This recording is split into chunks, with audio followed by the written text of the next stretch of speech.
నిజామాబాద్ జిల్లాలో మంత్రి ఉత్తమ్ కుమార్ రెడ్డి పర్యటించారు. ఇక శ్రీరామ్ సాగర్ ప్రాజెక్టును ప్రారంభించి అధికారులతో సమీక్షించారు. దేశ చరిత్రలోని శ్రీరామ్ సాగర్ ప్రాజెక్టుకు విశిష్టత ఉందని, అటువంటి ప్రాజెక్టును సందర్శించడం ఎంతో సంతోషంగా ఉందని మంత్రి తెలిపారు.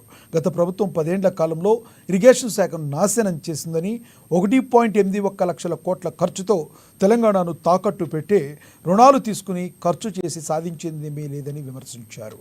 తాము మాత్రం తమ సిద్ధాంతం ప్రకారం తక్కువ ఖర్చుతో ఎక్కువ పంట సాగు చేయడం లక్ష్యంగా పెట్టుకున్నామని ఆయన స్పష్టం చేశారు.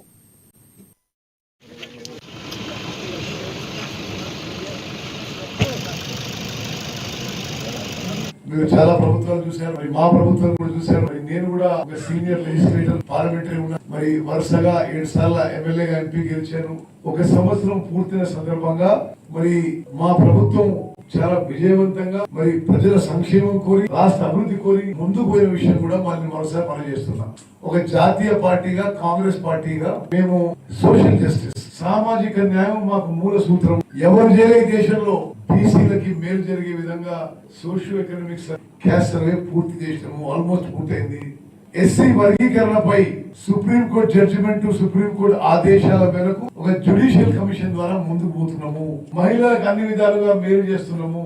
మహిళలకి ఆర్టీసీలో బస్ ప్రయాణం, గ్యాస్ సిలిండర్ 500 రూపాయలు, ఇళ్లకి 200 యూనిట్లు కూడా కరెంటు ఫ్రీ, రైతులకి